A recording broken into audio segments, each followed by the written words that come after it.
मैं कक्षा 10 के सब्जेक्ट मैथ को पढ़ाने जा रहा हूँ, जिसमें प्रथम अध्याय के बारे में हम यहाँ पर चर्चा करेंगे। तो हमारे प्रथम अध्याय जो है वो वास्तविक संख्या है, लेकिन वास्तविक संख्या के बारे में जानने से पहले हमें पहले संख्या के बारे में जान लेनी चाहिए कि संख्या कितनी प्रकार की होती है, कौन सी होती है और कौन सी संख्या का नेचर किस प्रकार का होता है। तो मैंने यहाँ पर कुछ लिखा है, आप देखिए यहाँ संख्याएं लिखे हैं। तो संख्याएं जनरली दो प्रकार के होता है, एक होता है वास्तविक संख्या और एक होता है काल्पनिक संख्या। तो वास्तविक संख्या किसे कहेंगे और काल्पनिक संख्या किसे कहेंगे, इसके बारे में थोड़ा सा जानते हैं। तो पहले हम इस पर बात करते हैं काल्पनिक। काल्पनिक का अर्थ होता है कल्पना से रिलेटिव, यानी कि जो वास्तव में नहीं हो, जिसे हम कल्पना कर से इमेजिन कर सकें, वैसे संख्या कहलाती है काल्पनिक संख्या। जैसे कि x, y, z etc. ये जितनी भी संख्याएं यहाँ पर जितनी भी ABCD के कैपिटल लेटर में, चूंकि अल्फ़ाबेट का जितना भी 26 लेटर होता है, उन सभी 26 लेटर का उपयोग जो है हम लोग काल्पनिक संख्या में प्रयोग कर सकते हैं। ऐसा नहीं है कि केवल उन्हीं को, काल्पनिक संख्या का अर्थ ही होता है कल्पना करने वाला। तो हम किसी भी संख्या को यहाँ पर कल्पना कर सकते हैं और कल्पना करके उनके बारे में अध्ययन कर सकते हैं। तो इस 10 क्लास में काल्पनिक संख्या के बारे में विशेषता में जानकारी नहीं लेनी है, ये 11 और 12 क्लास में इसके बारे में विशेष जानकारी दिया जाएगा। लेकिन फिलहाल थोड़ी सी जानकारी के लिए मैं आप लोगों को इसके बारे में बता दे रहा हूँ कि काल्पनिक संख्याएं जो कल्पना से संबंधित होता है, जिसे हम सपोज कर करके सॉल्यूशन में इस्तेमाल करते हैं। हम लोग इस 10 क्लास के चैप्टर में जो प्रथम अध्याय पढ़ेंगे वो वास्तविक संख्या के बारे में पढ़ेंगे। यही वास्तविक संख्या, इसको अंग्रेजी में कहा जाता है रियल नंबर।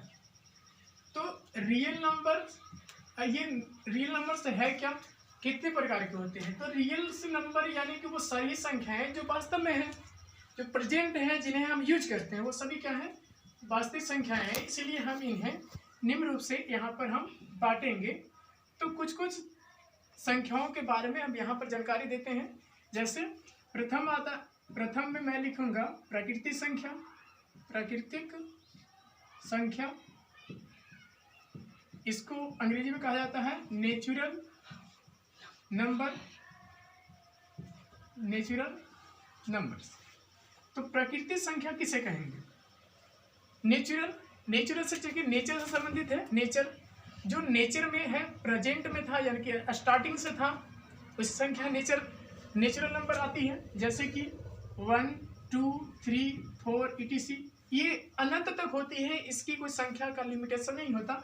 लेकिन इसकी संख्या हम लगभग कहाँ तक पढ़ते हैं, 9 तक पढ़ते हैं। इसके आगे की जो संख्याएं हैं वो आती है एक और संख्या, जिसे हम कहते हैं पूर्ण संख्या। पूर्ण संख्या, तो पूर्ण संख्या से आती है, इसे अंग्रेजी में कहा जाता है होल नंबर। तो होल नंबर जब संख्या आया, अस्तित्व में आया, क्योंकि हम भारतीय हैं और भारत एक बहुत ही महान देश रहा है। शून्य के आविष्कार करने वाले हमारे देश के ही रहे आर्यभट्ट, जिन्होंने शून्य का आविष्कार किया। इन्होंने ही हमें कंसेप्ट दिया था कि शून्य भी हमारी एक संख्या है। और वाकई में जब शून्य आया, तो शून्य की संख्या आने के बाद हमने गिनती की संख्या को अनगिनत कर दिया, यानी कि अब ऐसी संख्या हमारे पास मौजूद हो गई जिसे हम ना कभी गिन सकते हैं और ना ही ये कभी गिनती की संख्या खत्म हो सकती है। तो जनरली प्राकृतिक संख्या में हम लोग ज़्यादातर 9 तक ही यूज करते हैं। लेकिन जब पूर्ण संख्या आया, पहले की एक समय है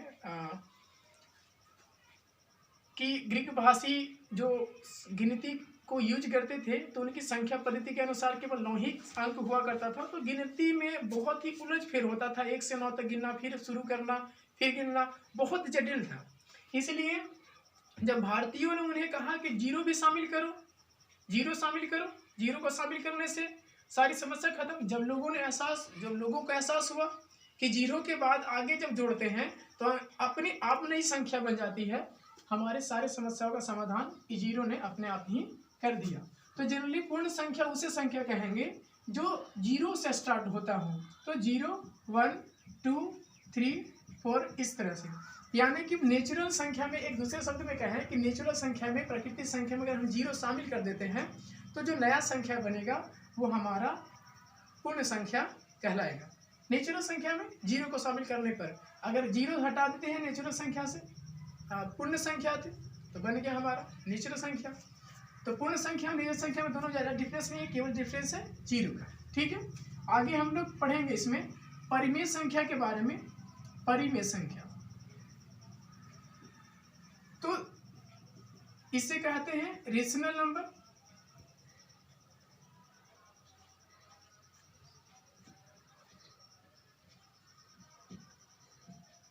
रेशनल नंबर, क्योंकि 10 क्लास में हमें इसी के बारे में बहुत ही डिटेल से पढ़ना है, तो इस पर आप लोग थोड़ा सा ज़्यादा फोकस कीजिएगा कि परिमेय संख्या क्या है। तो परिमेय संख्या की अगर डिफिनेशन की बात की जाए तो परिमेय संख्या उसे कहेंगे जिसे हम P बटा Q के रूप में व्यक्त कर सकें।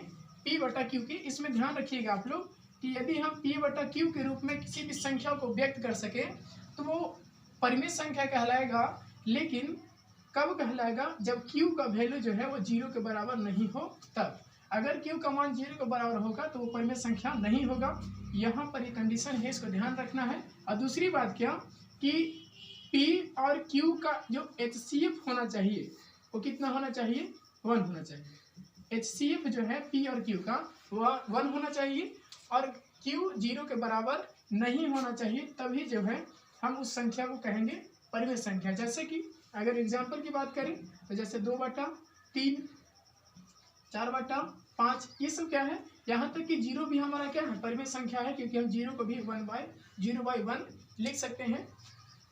ये भी हमारा क्या है? परिमेय संख्या है। लेकिन हम इसे इस तरह से नहीं 1/0 नहीं लिख सकते, क्योंकि Q का मान क्या हो जाएगा? जीरो हो जाएगा, इसलिए ये हमारा परिमेय संख्या नहीं कहलाएगा। बाकी सभी संख्याएं जो जीरो के बराबर नहीं, जिसका Q का मान जीरो के बराबर नहीं होगा, सही परिमेय संख्या कहलाएगा। दूसरी बात याद रखिएगा कि ये P और Q जो है वो पूर्णांक संख्याएं होती है। पूर्णांक संख्या आगे हम यहाँ पर पढ़ाएंगे। ठीक है, नेक्स्ट है अपरिमेय संख्या। अपरिमेय संख्या इसको बोला जाता है इरेशनल नंबर।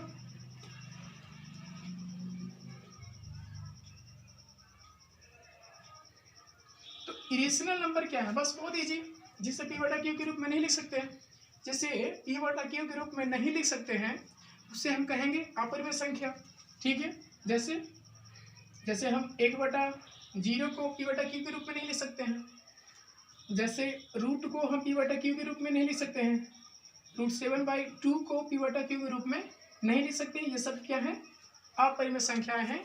जनरली इसका डिफिनेशन बहुत ईजी, अगर ये याद है तो इसका उल्टा विलोम ये हो जाएगा डिफिनेशन इसका। तो जिसे P बटा Q के रूप में लिखेंगे परिमेय संख्या, जिसे P बटा Q के रूप में नहीं लिख सकते हैं उसे कहेंगे हम अपरिमेय संख्या। ठीक है, आगे हम लोग यहाँ पर पढ़ेंगे पूर्णांक के बारे में। तो पूर्णांक के बारे में ये थोड़ा सा इम्पोर्टेंट है। पूर्णांक जिसको अंग्रेजी में इंटीगर कहा जाता है, इंटीगर्स।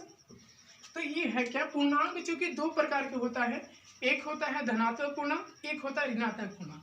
तो धनात्मक पूर्णांक क्या होगा? धनात्मक पूर्णांक यानी कि जो धनात्मक हो, धनात्मक पूर्णांक यानी कि धनात्मक, जैसे में 2, 3, ये सब क्या है? धनात्मक पूर्णांक है। 4/5 ये सब क्या है? धनात्मक पूर्णांक है। और ऋणात्मक पूर्णांक क्या हो जाएगा? ऋणात्मक पूर्णांक का मतलब हो जाएगा यानी कि जो ऋणात्मक हो, जैसे कि -2, -5, -4/5, ये सब क्या है? ऋणात्मक पूर्णांक हो। तो आज के मैं इस लेसन में, अध्याय में केवल मैं इतना चीज़ों के बारे में बता रहा हूँ। अगले वीडियो में मैं इसके बारे में और आगे तक डीपली बात करूँगा, और यहाँ तक आप लोग कंप्लीट कीजिए। इसके बाद मैं आगे का जो सिलेबस है, आगे का जो कोर्स है उसे मैं उपलब्ध कराऊँगा। Thank you.